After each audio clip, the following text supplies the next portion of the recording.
Is you ready? We're going now. Yeah. Did you see like the other nights here? All the nights of the series, or were you just there on your own night? Oh, I was there every night. Was that right? Yep. What did you think of the event as a whole? For me, I have two probably separate experiences of it. One is as a participant, and the other is just as a listener, because I went to all the shows. Well, except for the ones I played on, which were 3 of them. I was really, I guess I attended 2, Keith's and Yuji's. It's one of the most fun music festivals I've ever been in my life. Is that right? Yeah. Reason is because I think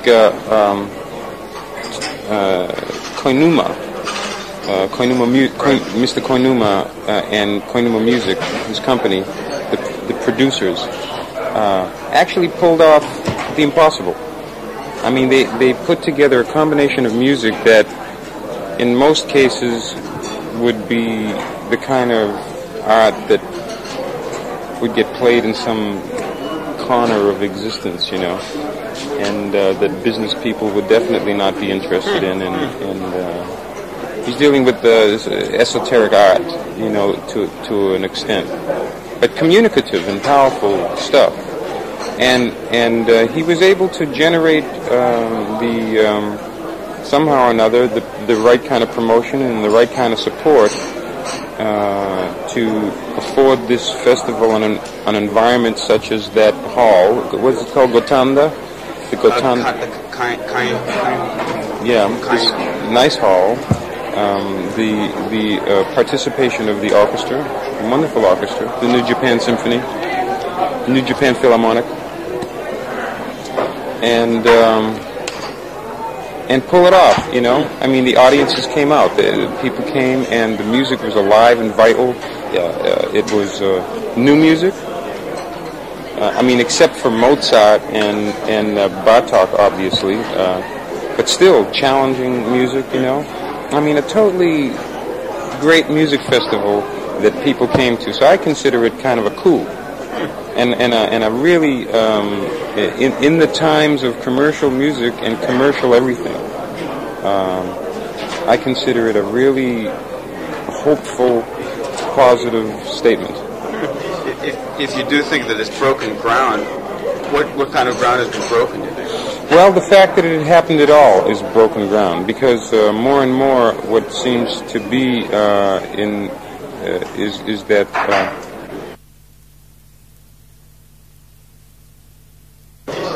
if you do think that it's broken ground, what kind of ground has been broken, do you think? Well, the fact that it happened at all is broken ground, because more and more what seems to be is that classical music, jazz music, creative music finds it's difficult rallying support for it. I'm not even talking about audience support, because that's after the fact. Audience comes as a result of how much, sometimes as a result of how much promotion has been given to a particular project, you know. But just it broke ground for me as far as showing that music of that caliber can actually be presented publicly in a big city like Tokyo. Not once, but we did. There were 4 concerts. Most of them nearly sold out. A few of them sold out. That is one aspect of what I consider to be a breakthrough.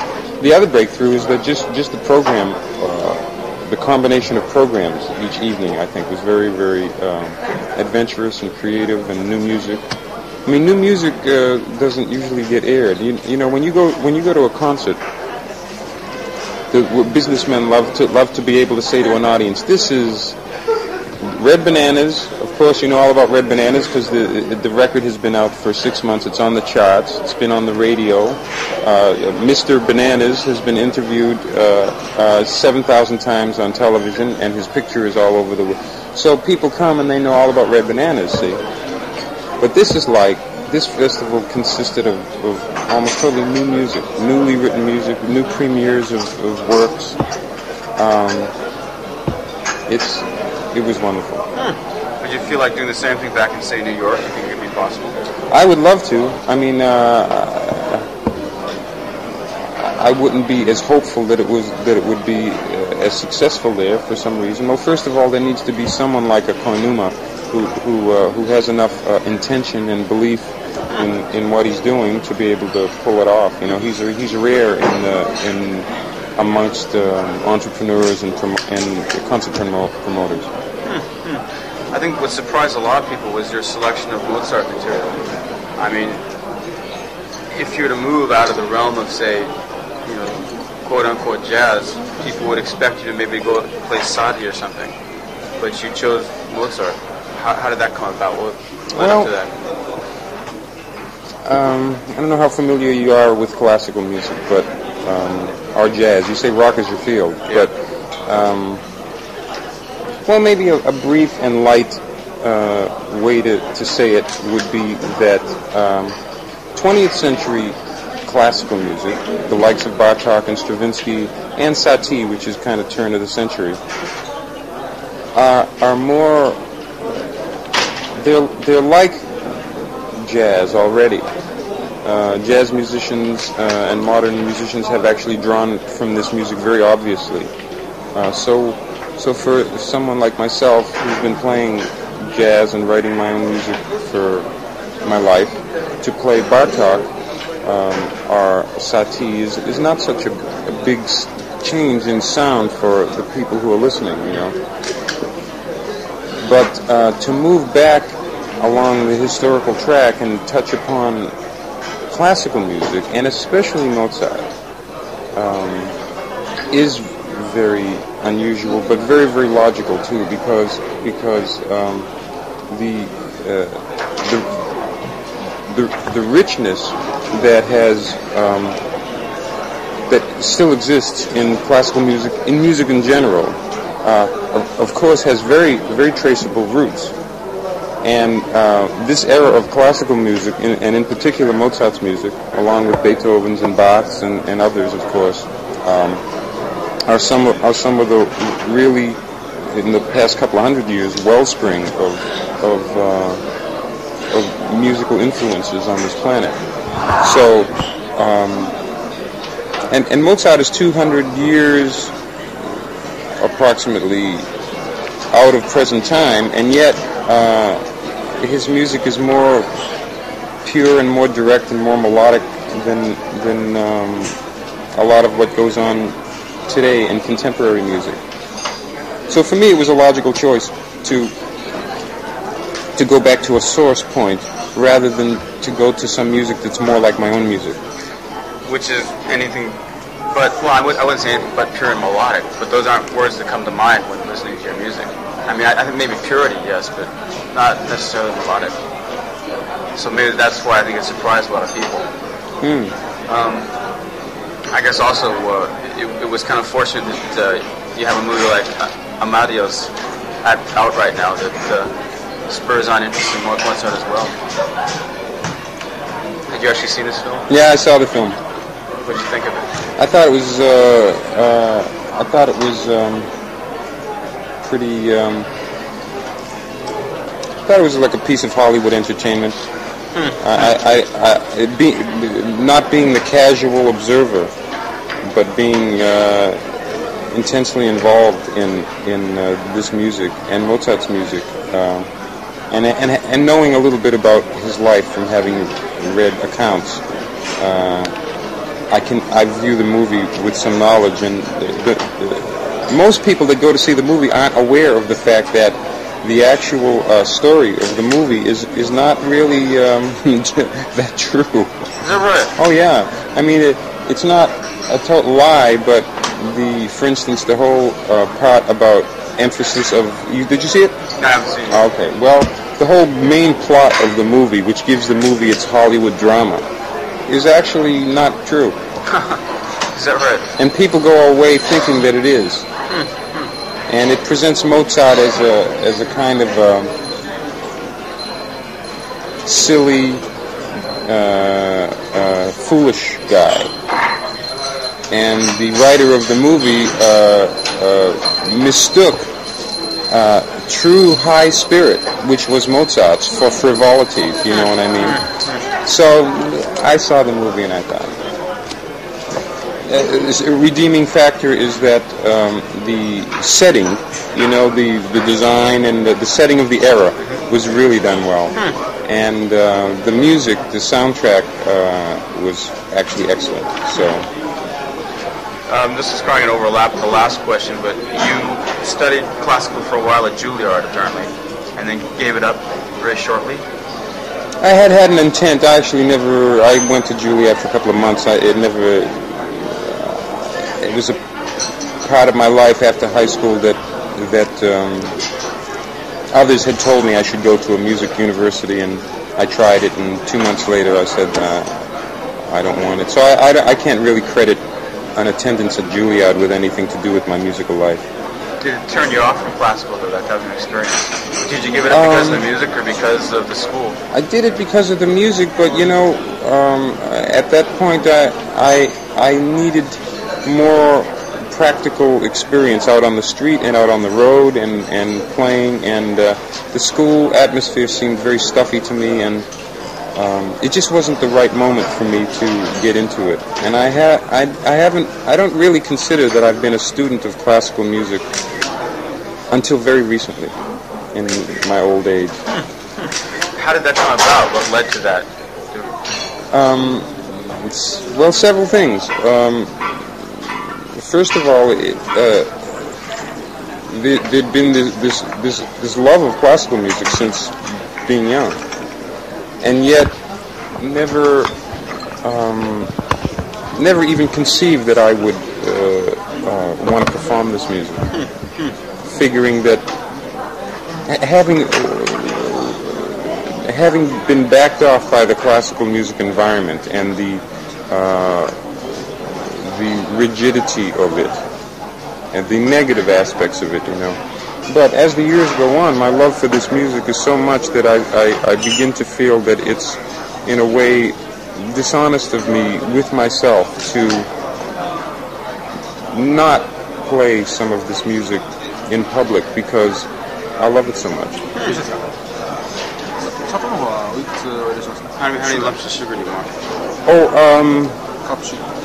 Sweet and low, please. I'll put it myself. I do it myself.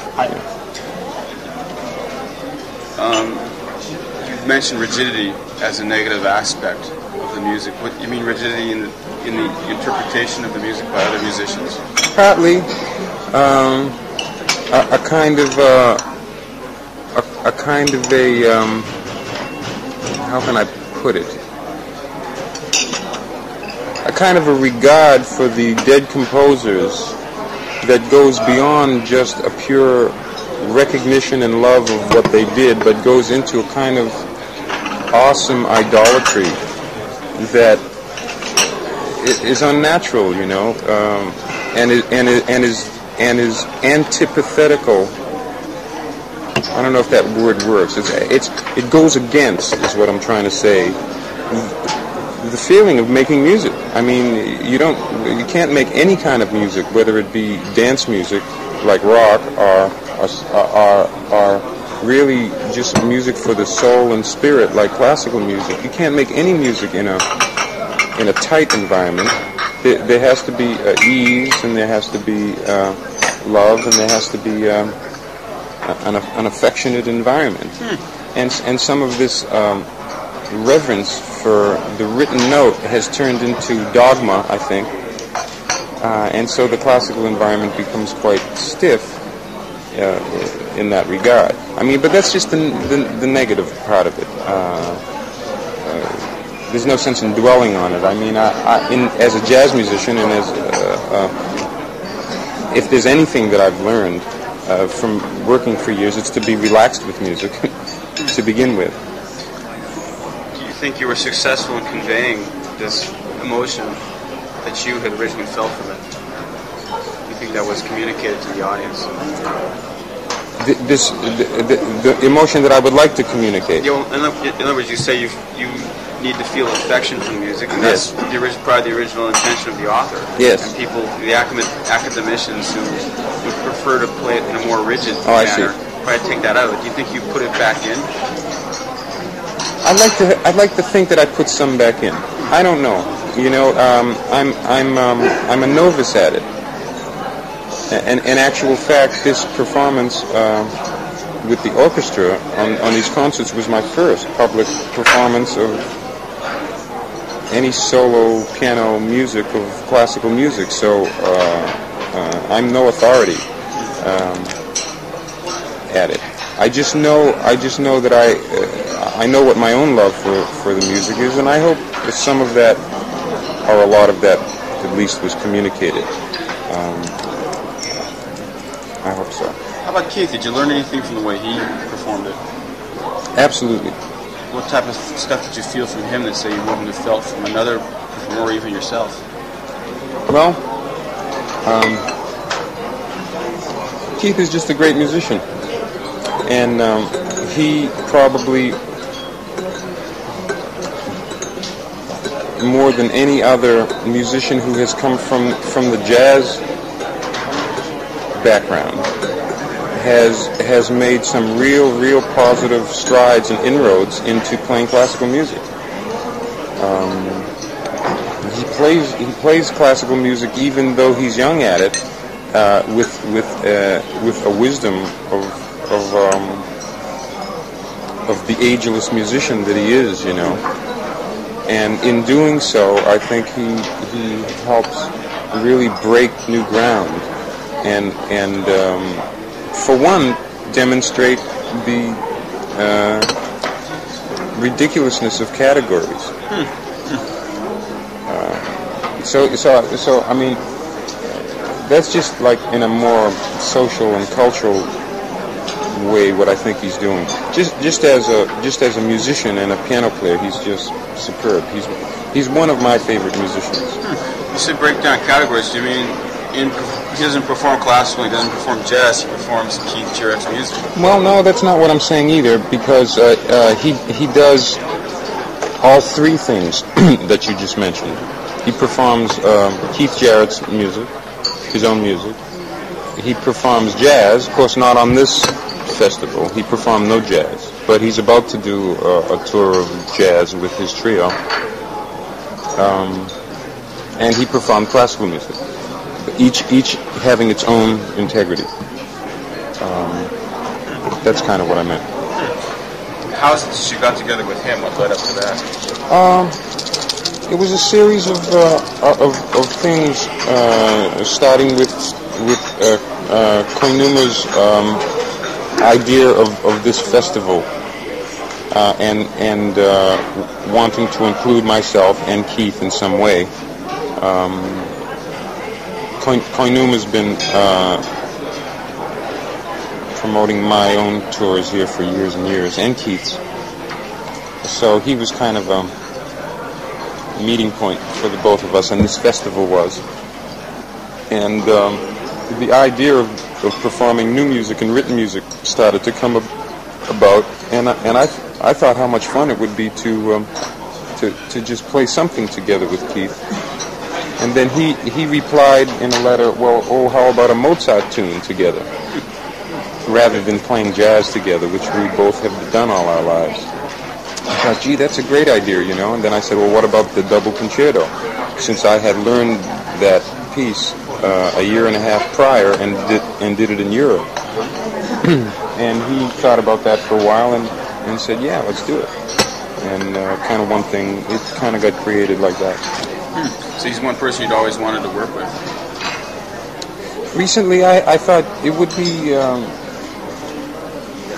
great fun and maybe good music to do something with Keith. I mean, we have such parallel lives in a way.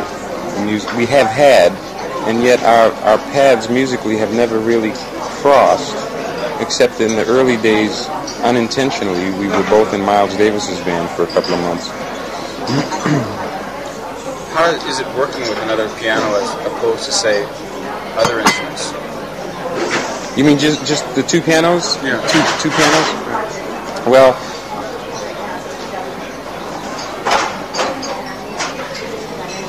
if you were, I don't know, I'm trying to give you a good analogy. If you were into like racing Porsches, and you found yourself at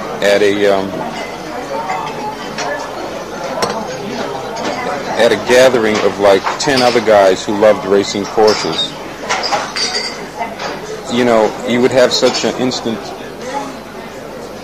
affinity and friendship. It's kind of like that. Pianists, and especially musicians who pursue similar musical tracks, classical music, jazz, improvising, that sort of thing. Man, you know, the piano is such a meeting ground for music that there's instant ease and rapport. And making music with two pianos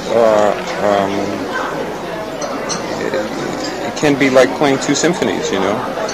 You have all of this going on one instrument, and the possibility of all of this going on another instrument. I mean, you've actually got like 10 guys playing 88 instruments twice.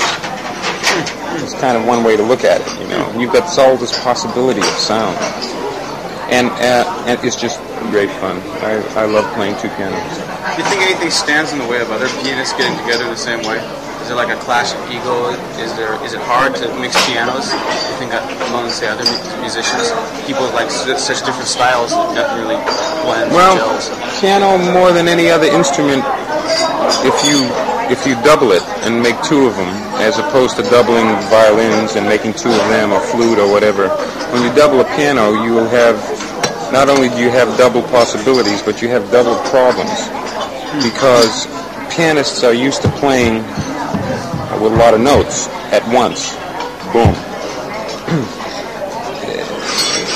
It's the easiest invitation to becoming unmusical, to just start to slash it, two pianos together and get in each other. It's very easy to get in each other's way if you don't become sensitive and selective and musical about what you're doing. Does that work out okay when there's a lot of improvisation involved? I'm sure that also requires a lot of planning in advance to maintain order in the music. Yeah, well, I mean, that's a whole other story. Improvising on two pianos is just a completely other story. You would, my own experience of it is that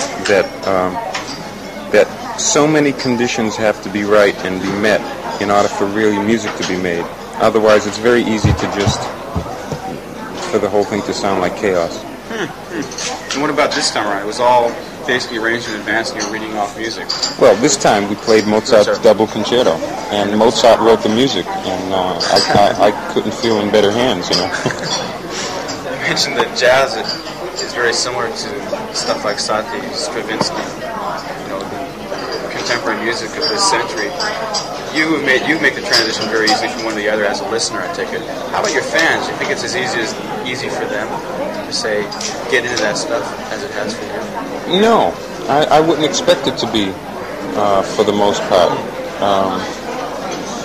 I mean, one of the things that gives someone ease in something is having knowledge of it, you know, without having studied or without being intimate with the various kinds of music. It might be a little difficult to get used to going from one complete kind of music to another, especially having the same artist deliver the statement. You kind of don't know how to set your mind to receive what is coming. But on the other hand, you know, one of the great purposes for art is to stimulate and to enlighten and to broaden the mind and to present new ideas and new realities, and so what better way to inspire a broadening than to go from one complete genre of music to another and do it correctly and do it with high quality and do it with love, and the listener has got to become aware of something new, you see. Saying, the same guy did that and did that. And then he maybe will listen to both kinds of music newly, you know. I mean, I don't know, think of a favorite musician that you have and how interesting it would be to hear him make some music that was, you know, I mean, again, I can't think of a good example because I don't know but you get the idea. Yeah. What sort of response have you had after, well, you haven't really made a switch, but to the music you're performing now? First of all, from, say, friends, secondly, from, say, fans, how have they responded to your performing Mozart? For some reason or another, there's a great encouragement to do it, especially from those who aren't intimately involved in Mozart themselves. There's a great encouragement, and somehow or another, this man, this Mozart man, seems to be finding out in a strange way a focal point of some kind in our culture. You know, I mean, even more so than Bach. I'm trying to think of any other single musician who was in a way a reference point. I'm not sure if I follow you in terms of this focal point. You mean like a point in common, a common ground? Yeah, for everybody? In a sense, if not through the knowledge of his music specifically, through the effects that he's caused and his name even. Do you know what I mean?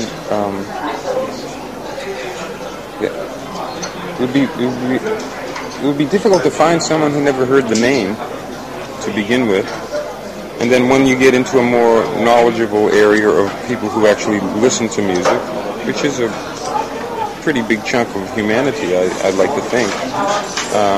How many of them never heard of Mozart or felt something from him? And then when you get even more rarefied amongst musicians, how much agreement there is about his creation being a standard, having set a standard. You said you first performed the Mozart piece in Europe.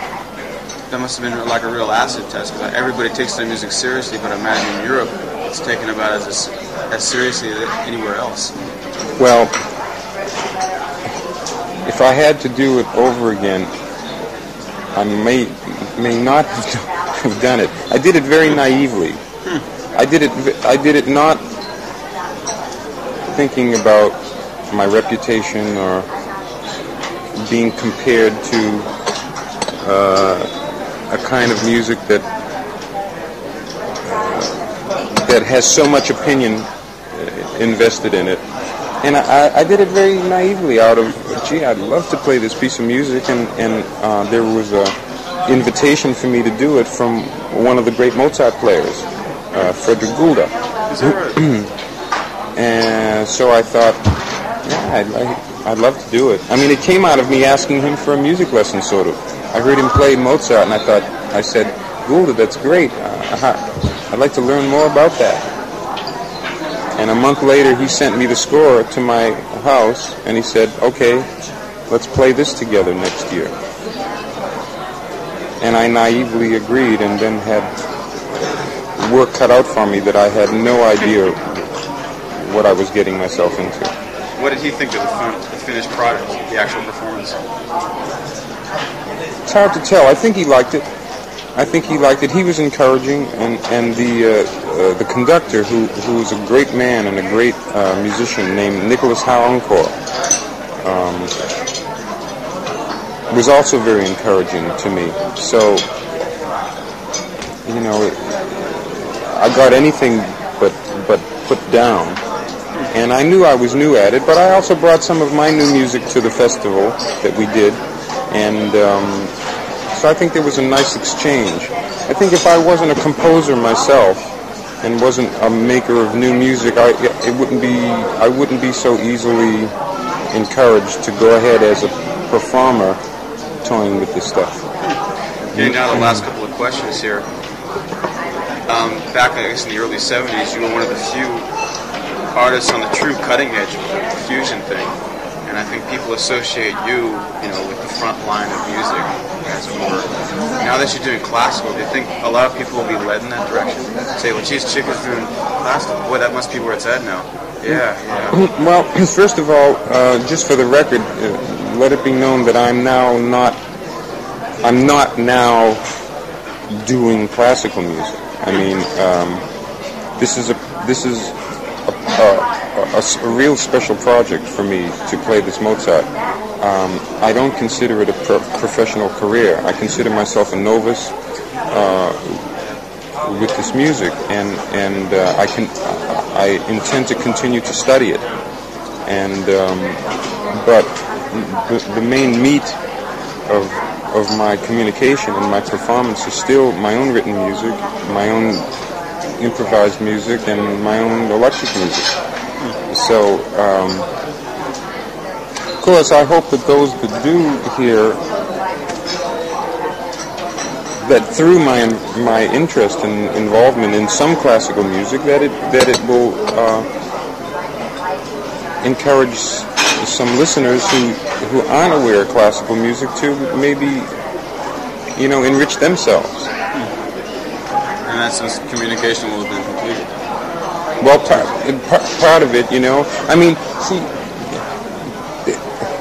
Mozart's music and classical music is like,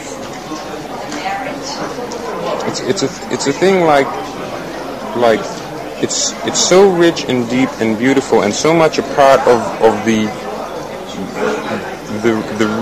reason and dream spiritually of our civilization, that if once you begin to realize that, you want others to get into it and experience it. Yet, as soon as you force it on someone and you say, you must listen to this music, because it's good for you, it becomes like everything else that you present in that way. And in a sense, classical music has a little bit of that stigma about it to young people. I mean, it's like, classical music, who wants to listen to that shit? You know what I mean? You can't dance to it, there's no rhythm, or whatever they think. So, but the approach is, you definitely can't shove it down someone's throat, but it is there to be discovered, and the richness of it and the meaning that it has within our culture is undeniable if you just will look and see what is our culture really composed of. So, with this gentle approach, maybe some jazz listeners, some rock and roll listeners, some people who are not involved in classical music might get a sniff. One last question: what are you going to do after this? After you leave Japan? I have a very active year, consisting of composition of new music for several major projects. One of which is the creation of a new electric band that I'm putting together when I get back to the U.S. The other is the continuance of the writing of my chamber music. I'm going to write some more music for piano and orchestra, and then I have the continuance of my trio with Roy Haynes and Miroslav Vitus, and we have some tours that are being set up. But the newest thing on the horizon for me is the reformation of an electric band. Who's going to be in that band? It's hard to say right now. I'm going to put together some. I'm going to go at it project by project and finally find the musicians that are right. They'll be young musicians. You don't have to list any names, but like what sort of instruments will be in the band? Well, I'm going to start out with and develop a real solid rhythm section. So the first musicians I'm going to begin working with is bass and drums. and with a keyboard setup. In fact, I'm going to do some engagements in April with just a trio. Is that right? Well, you're going to be back here, I take it, very soon? No, that's going to be in the U.S. My trip back here is tentatively planned for May, and it will be an acoustic piano tour. Solo. Is that right? You'll be playing your original compositions? I'll be playing my own compositions. I'll be improvising music, and I'll possibly be playing some classical music as well. Right. All in the same program. Okay. Thank you for your time. Okay. It's been a pleasure.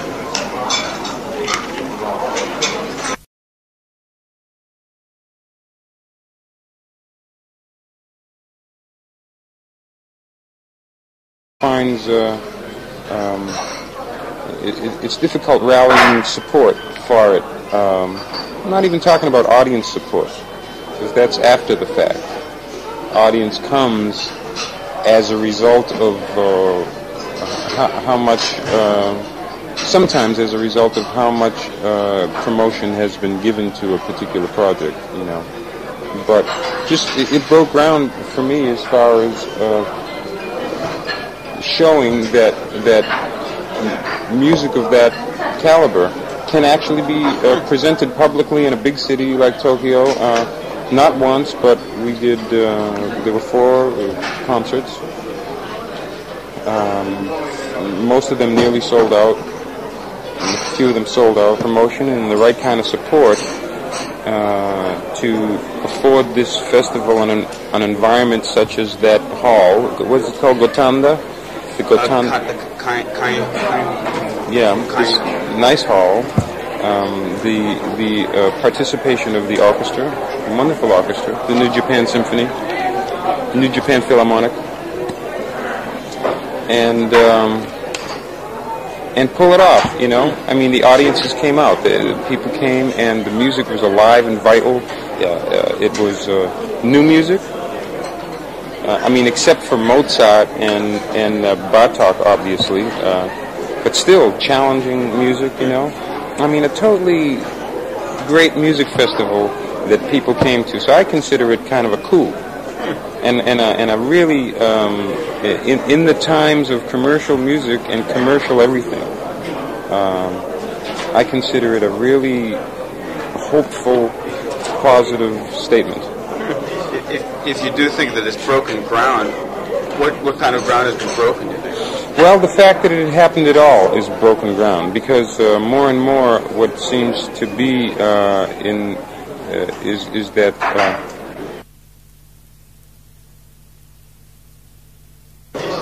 if you do think that it's broken ground, what kind of ground has been broken, you think?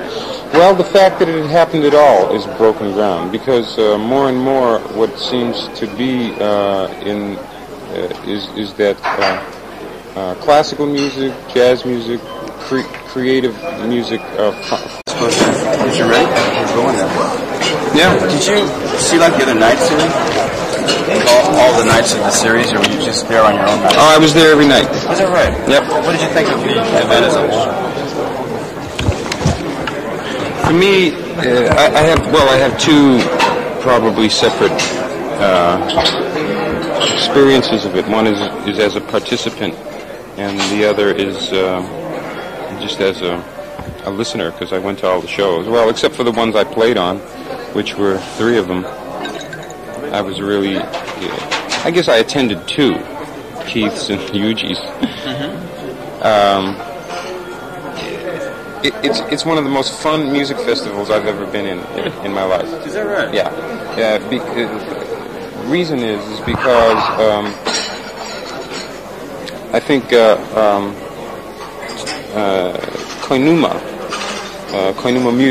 Mr. Koinuma and Koinuma Music, his company, the producers, actually pulled off the impossible.